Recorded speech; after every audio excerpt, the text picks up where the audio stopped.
It's inevitable, mga kababayan. I mean, seriously. Sa mga DDS na nakikinig sa atin, bubusitin ko pa kayo lalo. Hindi na uuwi si Digong.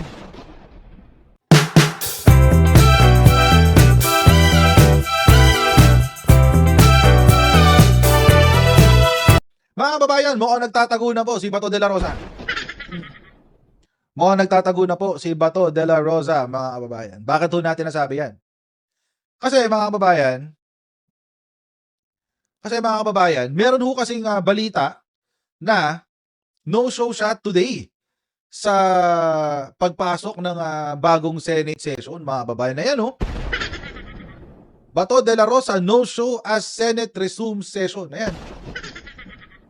Hindi na siya pumasok today, guys. Hindi na siya pumasok today, mga kababayan. Oo.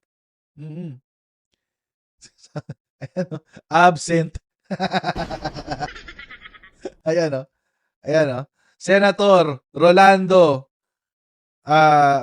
Rolando ba to? Ronald Bato de la Rosa. Ayan, oh, yung table niya. Absent, oh. Wala siya today, guys. So, ayan na nga. Absent siya today, guys. Ito yung balita. Sabi, Senator Ronald Bato de la Rosa was absent during the resumption Tuesday of the plenary session at the Senate. During the roll call, Senate President Vicente Tito Soto noted that 20 out of 24 senators were present. Yung mga iba pang absent ay aside from Bato de la Rosa, si Chis Escudero, si Camille Villar, at saka si Zubiri. Of course, itong iba, alam naman natin, may ibang pinagdadaanan to. Like si Chis Escudero, pinagdadaanan yung flood control probe. Si Camille Villar, nagsastruggle kasama ng kanyang kapatid dahil ngayon ay iniimbestigahan ang mga negosyo ng Villar. Si Zubiri, hindi natin alam kung bakit siya absent. Pero most probably dahil yan sa bagyo. Pero si Bato, ito yung kumbaga, wala siyang excuse para umabsent. Oo, wala siyang excuse para umabsent. Itong si Bato de la Rosa. Nanganak si Camille. Nanganak ka siya, pero ang tagal na nun. Naka-maternity leave ba siya? Baka naka-maternity leave, right? No? Parang AML siya. Pero tagal na ang tagal na nun. Parang last month pa siya nanganak. Tagal na yan.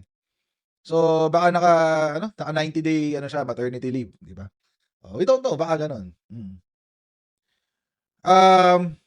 Anyway,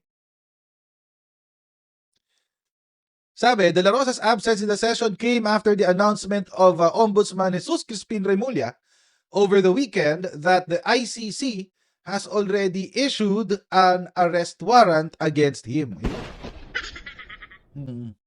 So, yung kanyang pag-absent today is coming from the heels of the announcement of Ombudsman Remulla na meron na raw warrant of arrest laban kay Bato de la Rosa. At sabi po ni syempre, duda dyan yung mga actually kinontra nga si Sec Boying maski ng DILG. Kinontra siya ng kapatid niya sa DILG, tapos nagsalita ang ICC. But alam niyo mga kababayan, kahapon nga tinapik nga natin to. Sabi natin kahapon, yung announcement, yung sagot ng ICC was a bit neutral. It can be interpreted both ways.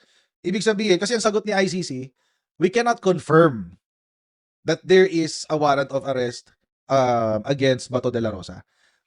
Ibig sabihin, hindi lang nila makumpirma. So, hindi ibig sabihin na wala. Hindi rin ibig sabihin na meron. Hindi nila makumpirma. So, it can go both ways. It can go either meron talagang warrant of arrest and secretly tinatrabaho na yung implementation ng warrant of arrest, or possibly wala talagang warrant of arrest. And if that is the case, bakit i-announce ni Sec Boying na meron ng warrant of arrest? Oo. In fact, mga kababayan, kinontra nga rin si Sec Boying, di ba, ng abogado ni Digong. Sabi ni Nicholas Kaufman, ang magiging future lawyer ni Bato de la Rosa. Magiging future lawyer ni Bato de la Rosa. sabi ni pangalan nito, ni Nicholas Kaufman. The supposed arrest warrant is just a figment of the of Ombudsman Remulla's fertile imagination. Ayan. Oo, taba daw ng utak ni ano eh, ni Ombudsman Remulla eh. Oo, taba daw ng utak. Mm.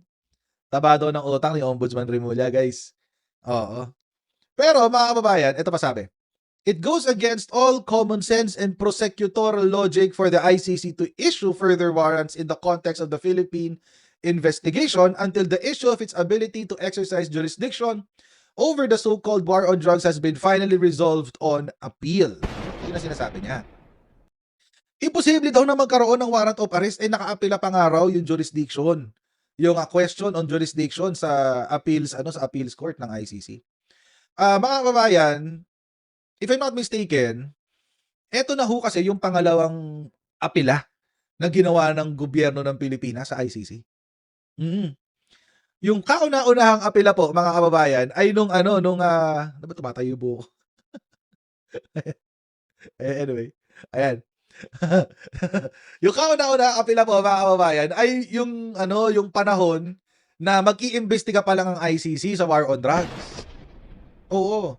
Ang sinabi po ng gobyerno ng Pilipinas nung sumagot tayo dun sa tayo nagreklamo sa ICC na wala silang jurisdiction. Nag-decide na ang appeals chamber na merong jurisdiction ng ICC sa Pilipinas. So, I think mga kababayan, I think personally, wala nang question diyan. Alam na natin kung ano yung sasagot diyan ng appeals chamber. Ang sasabihin ng appeals chamber dyan, napagdesisyonan na natin to noon, wag na kayong makulit, tama na. Mayroong jurisdiction ng ICC. So yun yung una. Pangalawa, itong pangalawa is dito naman sa kaso ni Rodrigo Duterte dahil naaresto na siya. So, dinala na naman sa question ng jurisdiction which was already decided upon if I'm not mistaken, last month. Sabi ng ICC pre-trial chamber, meron jurisdiction ng ICC. Yung desisyon ng pre-trial chamber, iniakyat ngayon sa appeals chamber.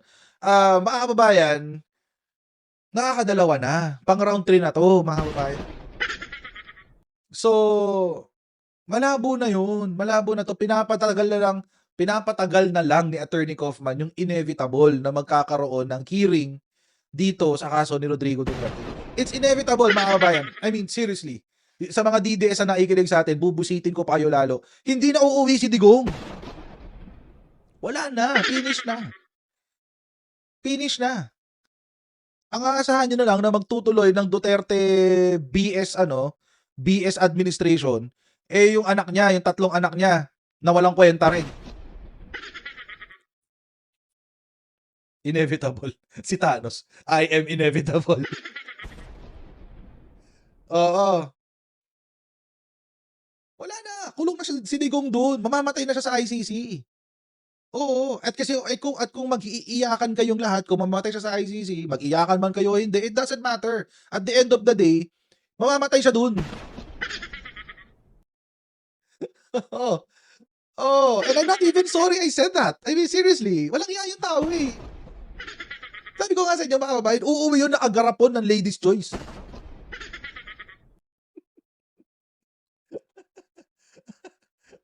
Uuwi yun na agarapon ng ladies' choice, guys. Promise. So, I mean, tapos susunod na si Bato. Kaya nga kailangan pumunta na doon si Bato para magka-reunion na sila, finally. Oo. I mean, seriously, wag na kayong umasa. Wag na kayong umasa. Social pa ang ladies' choice. Pero yung peanut butter na plastic.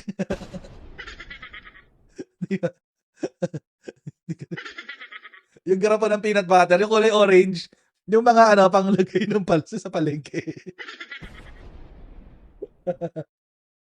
Mga kababayan, ganun na talaga yun. I mean, seriously, walang plastic ng sago. Ice candy. Ice candy. I mean, I'm not even sorry I'm harsh, Vic Gino. Pasensya na. But I'm not even sorry I'm that harsh. Kasi it's a fact, mga kababayan. I mean, wala. Matutuloy yung matutuloy yung kanyang pre-trial hearing. Nandiyan na siya for the better part of his last few days. Oh, for sure. Wala na. Wala na. Oh, yun na yun. Mm. Ang pag-asa niya na naman makabalik sa kapangyarihan si Sara Duterte. Oo. And actually, she's the only person na pwede niyong asahan. Other than her, wala na. Oo. At hindi pa kayo sure. Hindi pa kayo sure dyan na baka na maipapanalo niyo si Sara Duterte. Alam niyo kung bakit? Mga kababayan, kaya nanalo si Sara Duterte dahil sa boto at hila ng mga loyalists. Kapag nung eleksyon, nakakita ba kayo ng mga taong nakasuot na green? I don't even care what the survey says. Kasi yung survey, it just asks what? 120 people, 400 people per region. Naalala niyo ba yung 2022 elections? May nakita ba kayo naka-green doon? Bihira. Bihira naka-berde doon. Bihira naka-berde doon. So I don't even believe the surveys. At this point, I don't even believe the surveys. Baka naalala niyo yung 2025 elections. Nangunguna lahat ng kandidato ng alyansa sa survey. All of a sudden, pagdating dun sa election, 5 lang ang nakapasok. Di ba? 5 lang ang nakapasok. What does that mean? At the end of the day, mga kababayan, ang eleksyon, lalo sa sa mga senador, it's really up in the air. It's really up in the air. Walang walang kasiguruhan talaga sa Senado. Pero sa presidente, may certainty ka diyan. May certainty ka diyan. Kasi isa lang ang kailangan.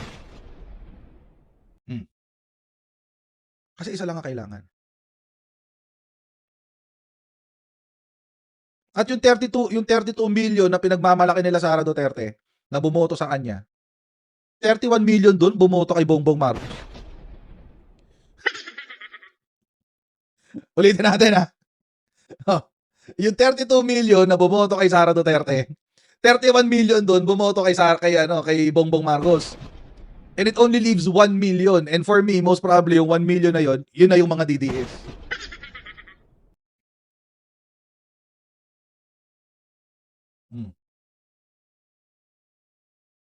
And si Isko, ayan, nag-isko rin sila. Yung mga hardcore DDS, nag-isko yan. So mga kababayan, lalo pa pag na-aresto to si Bato tsaka si Bongo by 2028, mas lalong hihina ang DDS.